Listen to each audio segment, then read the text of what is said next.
Elshinta News and Talk. Pendengar, koalisi sejumlah partai politik menjelang pemilu 2024 disebut sebagai langkah awal untuk melakukan penjajakan dalam mencari formasi calon presiden dan calon wakil presiden yang kelak akan diusung dari koalisi itu. Meskipun sejumlah nama disebut memiliki elektabilitas tinggi, tetapi nama-nama itu belum merupakan tokoh kunci dalam pencapresan. Mereka masih belum mendapatkan kepastian dalam pencalonan presiden pada pemilu mendatang. Sebut saja misalnya Ganjar Pranowo dan Anies Baswedan, serta Erick Thohir dan AHY. Lalu bagaimana prediksi pencalonan pada pemilu presiden mendatang? Siapa yang paling berpeluang maju sebagai calon presiden? Kami temui pengamat politik dari Citra Institute, Yusa Farhan. Getar Pemilu 2024. Halo, selamat malam Mas Yusa. Selamat malam Mas Yudho. Ya Mas Yusa, bagaimana Anda memprediksi dinamika politik yang akan terjadi pekan-pekan yang akan datang setelah sebelumnya koalisi sejumlah partai politik sudah terjadi? Ya, terima kasih Mas. Selamat malam pemirsa Elshinta. Yang pasti perkembangan politik ke depan ini kan masih cukup dinamis ya. Tapi saya kira ada dua variabel penting yang bisa kita gunakan untuk melihat sejauh mana peta elektoral ke depan ini. Yang pertama tentu adalah partai politik, karena partai politik adalah satu-satunya instrumen yang diberikan privilege oleh Undang-Undang Dasar sebagai saluran politik formal untuk rekrutmen politik. Bukan hanya presiden, tetapi juga gubernur dan bupati wali kota. Nah, variabel yang kedua tentu adalah variabel figur, yang ini akan ada korelasinya dengan tingkat elektabilitas calon atau figur tersebut. Nah, bagaimana kemudian mengkompromikan dua variabel penting ini? Tentu kita harus lihat secara detail. Yang pertama, kalau tadi saya sebut adalah variabel partai politik, tentu kita harus melihat dari 9 partai politik yang ada di parlemen, yang memiliki kursi di parlemen, tentu hanya PDIP yang punya otoritas atau punya hak untuk mencalonkan pasangan capres-cawapres tanpa koalisi. Karena PDIP sudah memenuhi syarat presidensial threshold, punya sekitar 22,3% kursi. Nah, berikutnya ada Partai Gerindra, kemudian Partai Golkar. Kalau dihitung dari jumlah kursi tentu Partai Golkar lebih dahulu ya, kemudian disusul dengan Partai Gerindra, kemudian ada Partai Nasdem, kemudian juga ada PKB, kemudian Demokrat, PKS, PAN, dan P3. Nah, konfigurasi partai politik ini berdasarkan jumlah kursi, saya kira sekali lagi hanya PDIP yang punya privilege untuk mengusung pasangan calon presiden dan calon wakil presiden. Nah, bagaimana dengan partai-partai lain seperti Partai Golkar dan Gerindra? Saya kira dua partai ini cukup seksi positioningnya untuk mengusung pasangan capres dan cawapres. Hanya persoalannya Partai Gerindra masih membutuhkan tambahan partai politik lain untuk membangun satu simpul koalisi. Begitu juga dengan Partai Golkar, masih membutuhkan tambahan partai lain untuk mengusung koalisi. Nah, saya kira kalau Partai Gerindra dan Partai Golkar ini kan hanya membutuhkan tambahan sekitar satu partai politik, kecuali dengan P3, karena P3 hanya 3,3%. Nah, berikutnya bagaimana dengan partai-partai lain, seperti Nasdem, PKB, Demokrat, PKS, PAN, dan P3. Nah, saya kira Nasdem dan PKB yang punya kursi sekitar 10%, Nasdem 10,3%, PKB 10,1%. Nah, dua partai politik ini kalau tidak bergabung, tidak berkoalisi, atau salah satunya tidak berkoalisi dengan Partai Golkar, atau dengan Gerindra, atau dengan PDI, ya saya kira mereka masih membutuhkan tambahan sekitar 3 partai lain ya. Bisa misalnya Nasdem dengan Demokrat, atau dengan PKS juga, atau PKB dengan partai-partai yang lain yang secara jumlah kursi berada di bawah. Nah, saya kira melihat konfigurasi jumlah kursi di DPR RI, maka bisa disimpulkan bahwa sebetulnya selain PDIP, tentu adalah Partai Gerindra dan Partai Golkar yang cukup seksi positioningnya, karena hanya membutuhkan tambahan satu partai politik, kecuali dengan P3 tadi. Nah, variabel yang kedua yang saya sebut tadi dengan variabel figur, ini korelasinya akan banyak berkaitan dengan elektabilitas calon ya. Nah, selama ini beberapa hasil survei, lembaga-lembaga survei, ini kan selalu menempatkan 3 besar. ada Pak Prabowo, kemudian Pak Ganjar, kemudian Pak Anies Baswedan. Nah, setinggi apapun tingkat elektabilitas, tetapi kalau tidak didukung oleh partai politik, saya kira juga tidak akan bisa mencalonkan sebagai calon presiden. Nah, ini persoalannya. Nah, dari 3 nama ini yang sudah kita peras dari 10 nama yang beredar misalnya ya, di luar Pak Prabowo, di luar Pak Ganjar, di luar Pak Anies. Nah, kita peras lagi menjadi 3.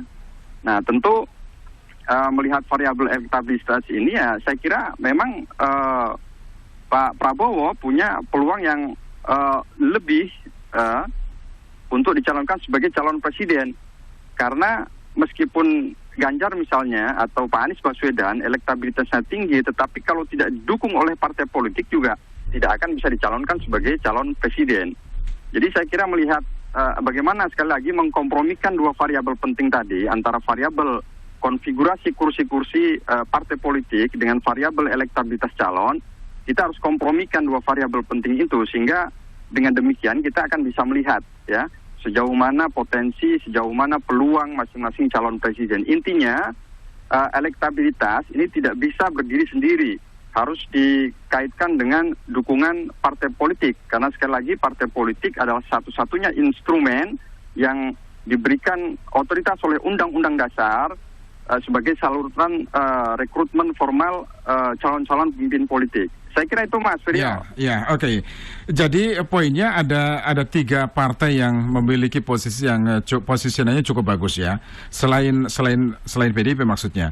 Di antaranya Gerindra dan Golkar ya. Golkar ini posisinya cukup strategis. Hanya saja dari beberapa figur, kalau korelasinya adalah figur yang selama ini menempati posisi tertinggi dalam sejumlah survei misalnya, Prabowo yang lebih realistis karena dia punya partai, dia ketua umum partai, kira-kira begitu ya.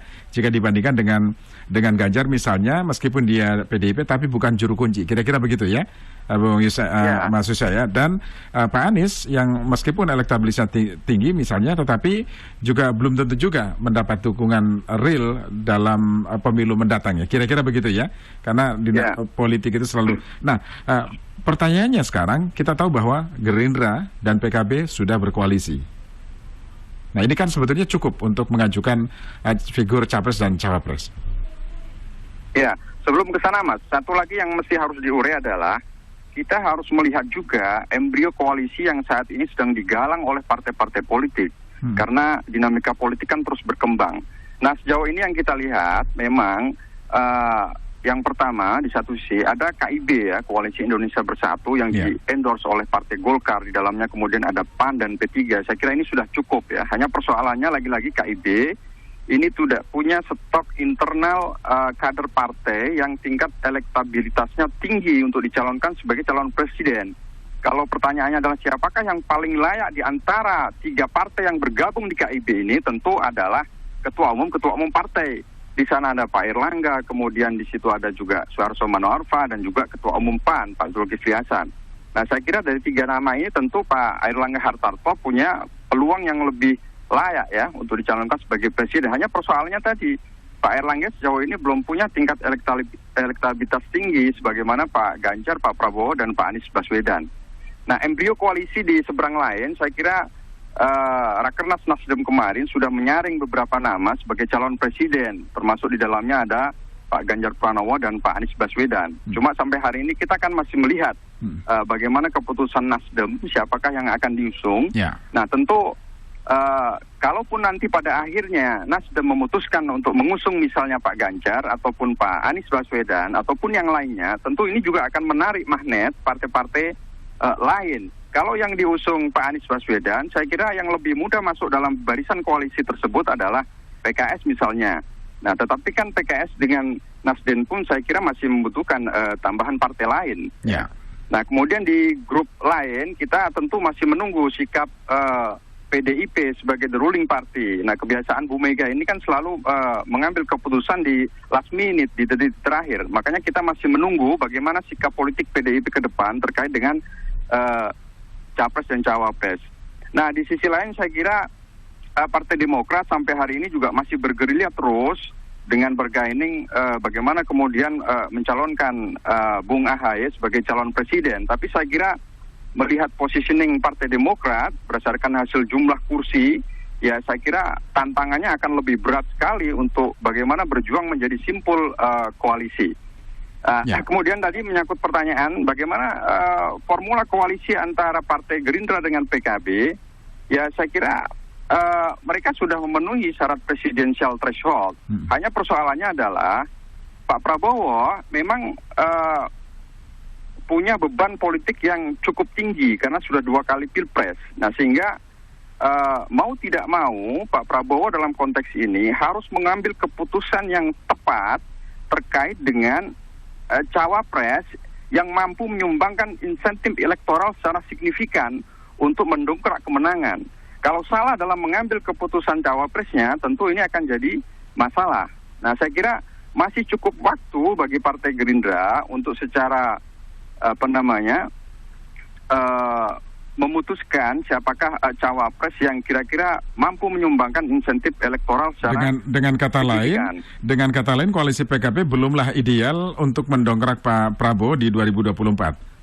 Saya kira kita harus objektif untuk mengatakan bahwa cawapres yang dipilih oleh Pak Prabowo adalah yang pertama tentu tidak bermasalah dengan hukum. Yang kedua adalah mampu menyumbangkan insentif elektoral.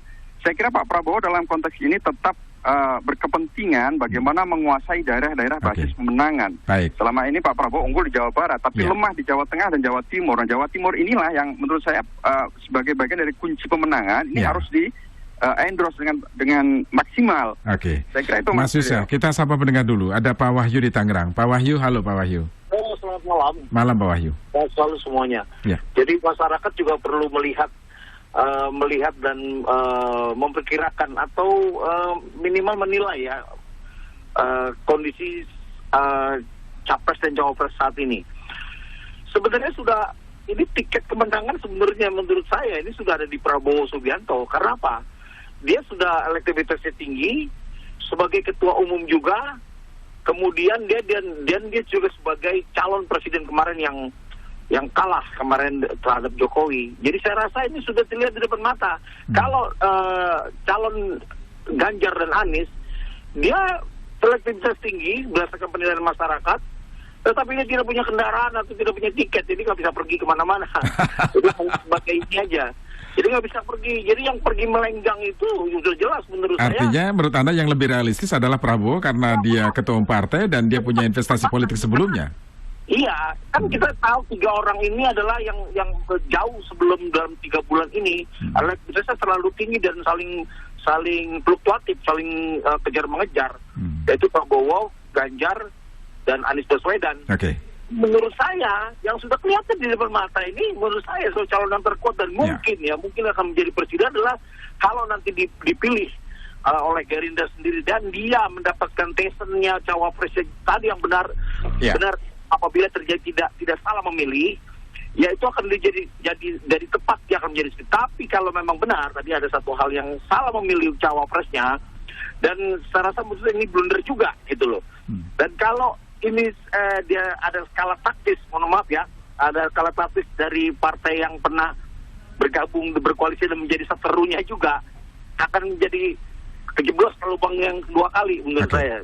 Seperti peristiwa Batu Tulis, menurut saya harus hati-hati ini Prabowo gitu, cari yang lain dan jangan yang kemarin. Terima kasih. Terima kasih Pak Wahyu di Tangerang. Menurut Pak Asep di Banten, di Lebak Banten, menurut saya koalisi cukup 4 partai saja. Untuk Pak Prabowo duet Puan Maharani, kemudian didukung Golkar, PKB, PDIP. Golkar itu saja ya untuk Prabowo Puan. Kemudian yang lain ya ini menarik karena 2 kandidat itu ya disebut Anies dan Ganjar sebenarnya belum kandidat ya. Mereka selama ini sudah banyak melakukan kerja-kerja politik. Beda dengan Pak Prabowo misalnya yang tidak pernah menyapa para pendukungnya, tidak pernah mengkampanyekan sebagai capres dan lain sebagainya. Dia tetap bekerja sebagai menteri, tapi elektabilitasnya cukup tinggi. Apakah ini membuktikan bahwa Prabowo sebetulnya memang layak untuk diperhitungkan? Ya, saya kira saya setuju dengan Pak Wahyu tadi dari Tangerang ya. Berdasarkan bagaimana kita mengcombine 2 variabel penting tadi soal partai politik dan elektabilitas calon, tentu kesimpulannya adalah sebetulnya Pak Prabowo adalah figur yang paling berpeluang untuk dicalonkan sebagai calon presiden. Karena syarat dasar elektabilitas sudah terpenuhi, kemudian syarat dukungan partai politik juga tinggal dukungan satu partai politik lagi minus kecuali dengan P3 ya. Nah, kemudian setinggi apapun elektabilitas, sekali lagi saya kira kalau tidak didukung oleh partai politik ya saya kira tidak akan bisa dicalonkan sebagai presiden maupun wakil presiden.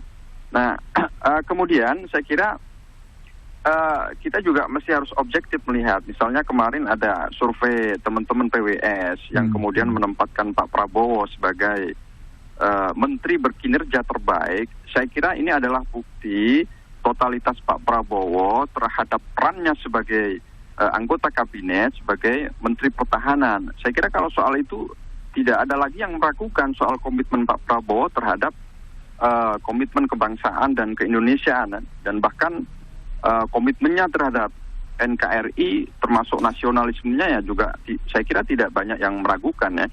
Jadi saya kira cuma kan ini kembali lagi kepada bagaimana Partai Gerindra ini membangun simpul koalisi atau strategi pemenangan sehingga peluang menang itu akan menjadi lebih besar. Nah tentu ini kembali kepada PR besar kepada Partai Gerindra bagaimana membangun formula koalisi yang mantap ya, yang strong supaya peluang menangnya lebih tinggi. Nah tentu masih ada waktu bagi Partai Gerindra untuk mencari bagaimana formula koalisi terbaik. Saya kira itu Mas Video. Tadi ada yang menyinggung soal bagaimana dengan koalisi PDIP misalnya. Di situ ada duet Prabowo Puan dan lain sebagainya. Artinya apakah dari kalau Anda menyebut bahwa saat ini belumlah ideal koalisi Gerindra dan juga PKB dan politik selalu dinamis, ada kecenderungan apakah Pak Prabowo lebih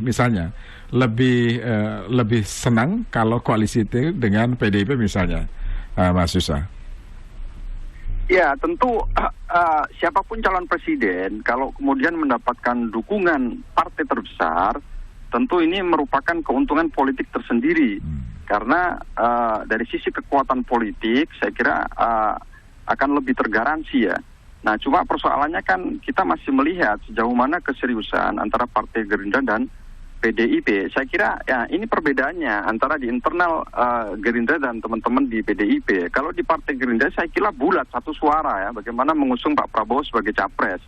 Tapi kita melihat di PDIP saya kira masih ada faksi-faksi yang satu sisi menginginkan misalnya Mbak Puan maju sebagai capres, tapi juga sisi lain ada faksi yang menginginkan Ganjar Pranowo sebagai capres.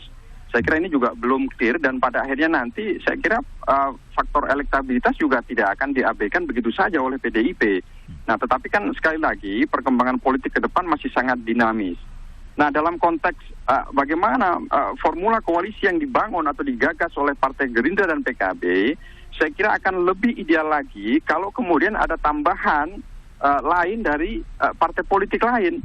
Saya kira meskipun P3 misalnya atau PAN yang sudah masuk dalam gerbong KIB, ya saya kira kalau kita melihat kecenderungan bagaimana koalisi terbentuk dalam lanskap politik nasional kita kan memang tidak ada koalisi yang berbasis ideologis. Ya. Koalisi selalu bersifat taktis, asal sama-sama terwakili kepentingannya ya dengan siapapun bisa jalan ya. Saya kira meskipun di seberang sana sudah ada KIB, kemudian Nasdem juga sudah menyaring nama capres, saya kira masih sangat dinamis perkembangan politik ke depan. Saya kira prinsipnya soal koalisi ini asal saling menguntungkan ya saya kira bisa jalan. Ya.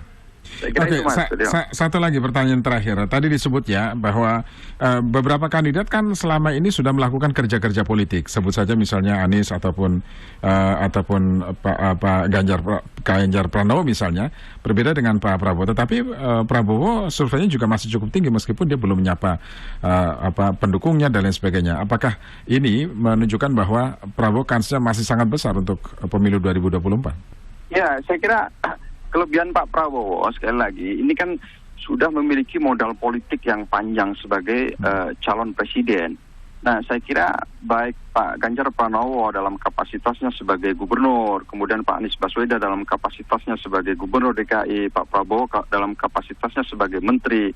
Saya kira tiga-tiganya ini kan mewakili bagian dari government atau pemerintah yang punya beban dan tugas sesuai dengan kapasitasnya masing-masing. Dan soal pencapresan 2024 kita melihat bahwa memang perkembangan politik ke depan masih sangat dinamis sekali dan elektabilitas itu saya kira juga masih mungkin bergerak ya. ke depan trennya bagaimana. Nah, saya kira ini kembali lagi kepada semua partai politik untuk membangun formula koalisi terbaik untuk sama-sama memenangkan kontestasi Pilpres 2024. Ya. Saya kira itu Mas Suryo. Baik. Mas, bisa kita lihat nanti bagaimana dinamika politik yang akan terjadi beberapa pekan ke depan ya? Siap Mas Suryo. Oke, baik. Terima kasih. Selamat malam. Selamat malam. Pendengar, demikian tadi pengamat politik Citra Institute, Yusa Farhan. Elshinta News and Talk.